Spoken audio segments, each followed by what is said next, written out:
Ecclesiastes chapter 2, verses 22 to 26.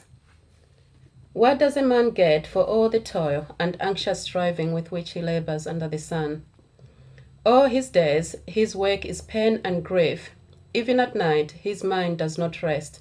This too is meaningless. A man can do nothing better than to eat and drink and find satisfaction in his work. This too, I say, is from the hand of God. For without him, who can eat or find enjoyment? To the man who pleases him, God gives wisdom, knowledge, and happiness. But to the sinner, he gives the task of gathering and storing up wealth to hand it over to the one who pleases God. This too is meaningless, a chasing after the wind.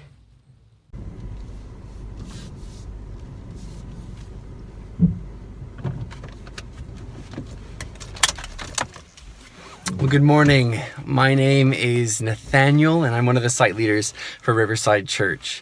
And this morning, we're going to be exploring failure. Now, I know that sounds like loads of fun. When I was learning to drive, my driving instructor was pretty scary. I would come back from 2-hour lessons completely covered in sweat because of how stressful of an experience it was. All I would have done is just turn on the engine and he'd shout, "Fail!" Every little error was a fail. You know, if I hadn't checked the mirrors or if I hadn't switched to second gear before turning, etc.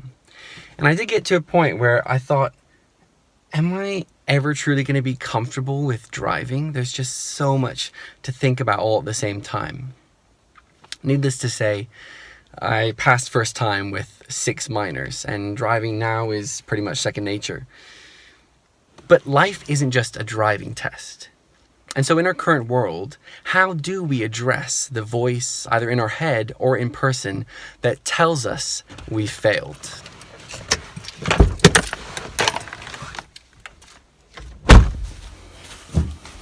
Well, the Bible is a pretty good place to start. The passage that we just heard read by Alice to us is from the book of Ecclesiastes, which at first glance feels like the diaries of Eeyore with no hope in sight. But actually, the more you get into it, the more you realize what a liberating message it contains. The passage mentions that it is all meaningless. This toil and hard work in life, what is it for? Now, Ecclesiastes comes directly after the book of Proverbs, which is all about learning wisdom and discipline, which will lead to a better and more fulfilled life. But Ecclesiastes shakes it all up a bit by saying that wisdom and discipline and fearing the Lord are good, but life is not as simple as do a good deed and get rewarded. Bad things happen to good people, and in a moment, everything you've worked for can be lost. And while most translations use the word meaningless, this too is meaningless. The original word was hevel, which is a Hebrew word for vapor or smoke. And so it's not really saying that there is nothing that we do in life that is meaningful. It's more saying that apart from God, what we invest our lives in is probably not the most stable, or it's hard to grasp hold of, or it might never be clear, there one moment and then gone the next.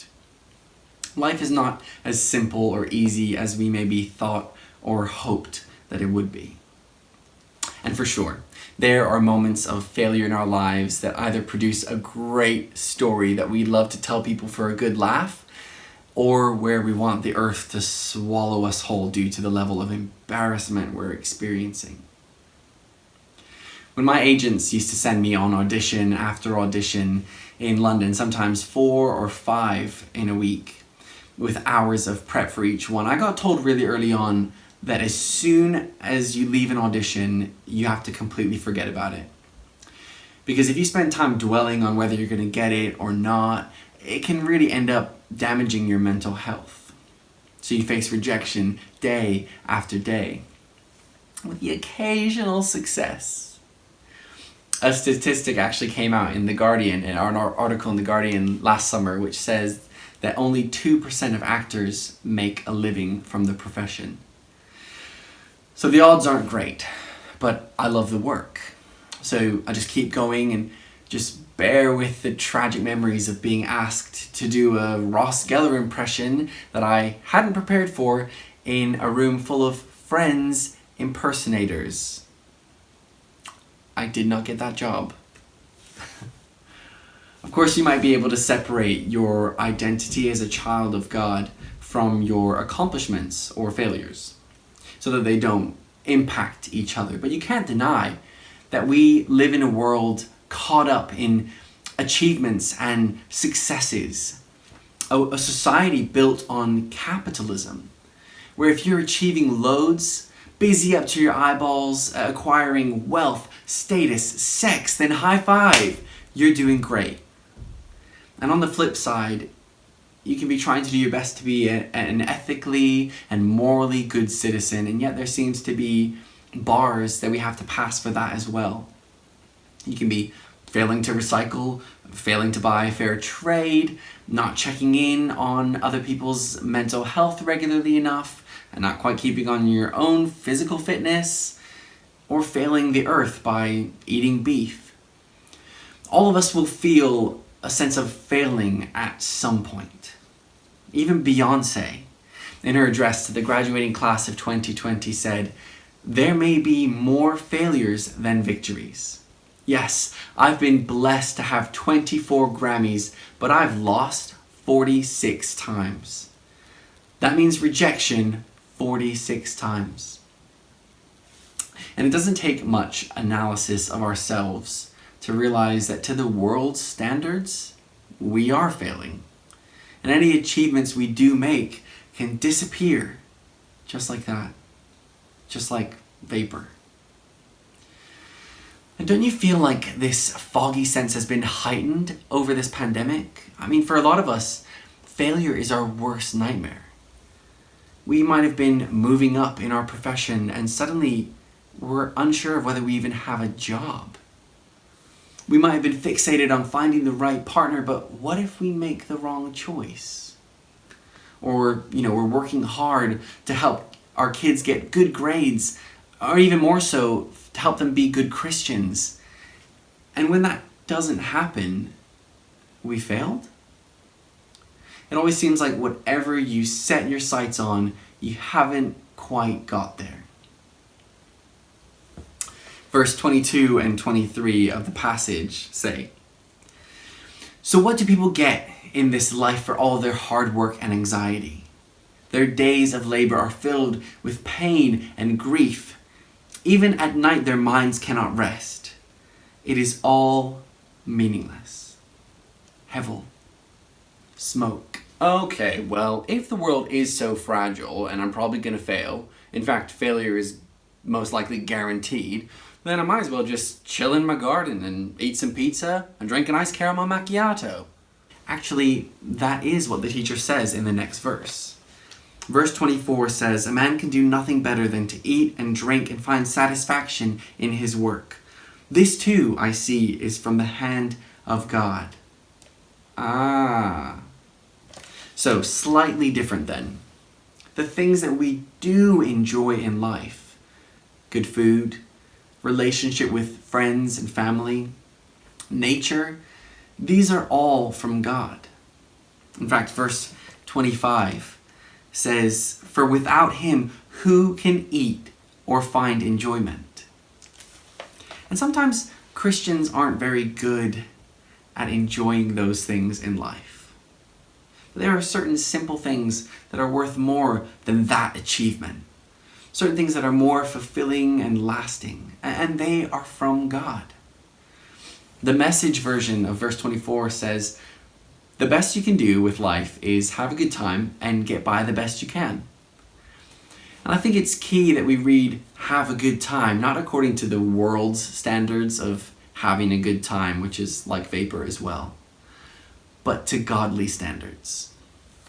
Again, we look to Jesus to see how he lived life to the full, and what was his attitude, what were his actions, and how can we be doing the same at the moment.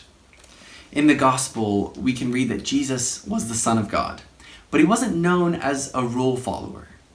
He ate and drank with friends. He told stories. He traveled. He helped people. He worked for justice on the Sabbath. He showed people the love and might of God through miracles and even simple acknowledgments.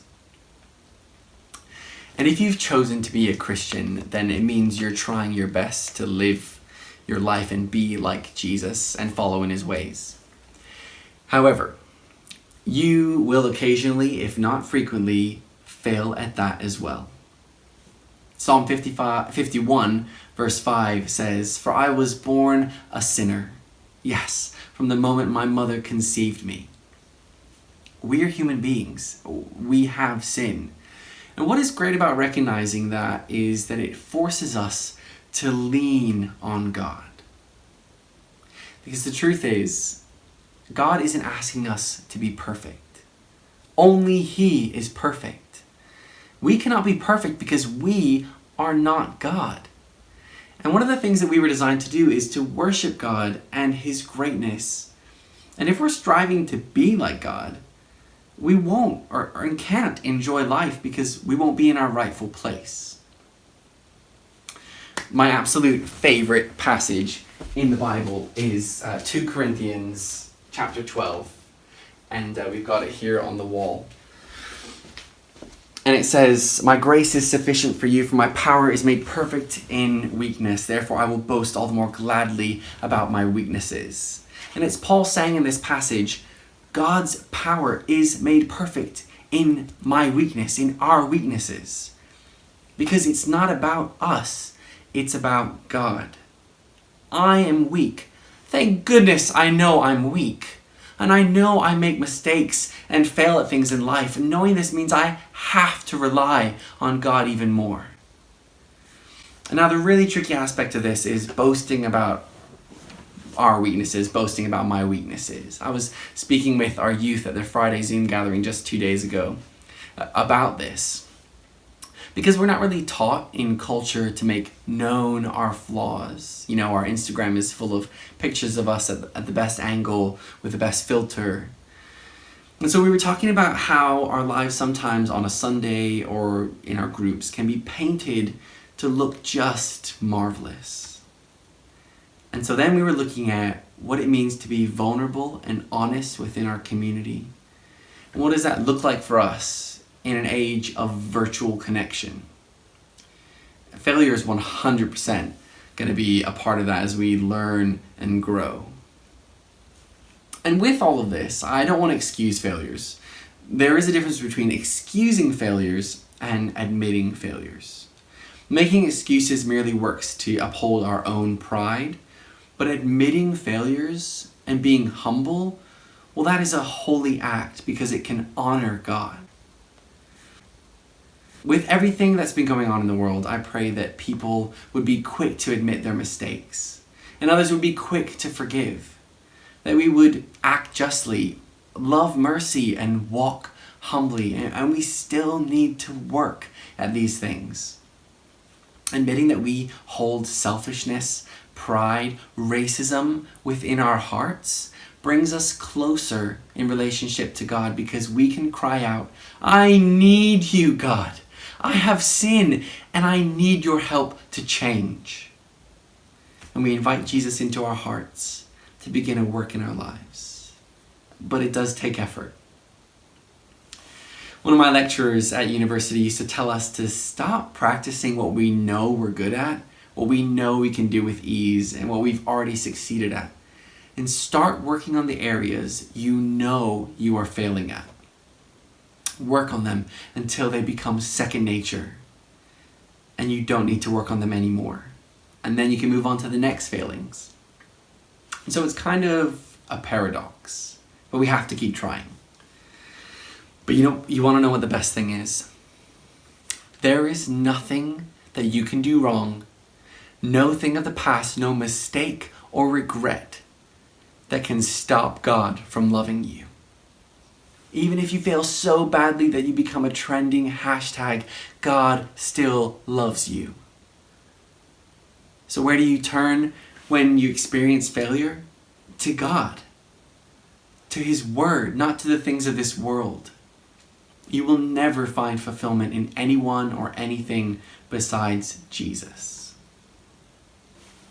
In a moment, we're going to be taking communion, where we'll be remembering what Jesus did, which means we can now have eternal life with God. All of us will fail in life. The whole Bible is full of people who failed. And yet, weaved into each person's story is God's redemption, even for us. And God never fails. I pray that you can humble yourself and recognize that you are a failure, but also hold on to the knowledge that you are so valuable and so loved that you were worth dying for. God's not waiting next to you, ready to scream, "Fail!" every time you mess up or get things wrong. Psalm 37, verse 23 and 24 say, "The Lord directs the steps of the godly. He delights in every detail of their lives. Though they stumble, they will never fall, because the Lord holds them by the hand." So where is our hope? Well, one day, God will clear away the smoke and bring true justice into this world. And this is what spurs us on to be filled with integrity and love and mercy as we bring everything before God. And until then, let's continue to boast of our weaknesses and point to God. All glory and power to Him who saves.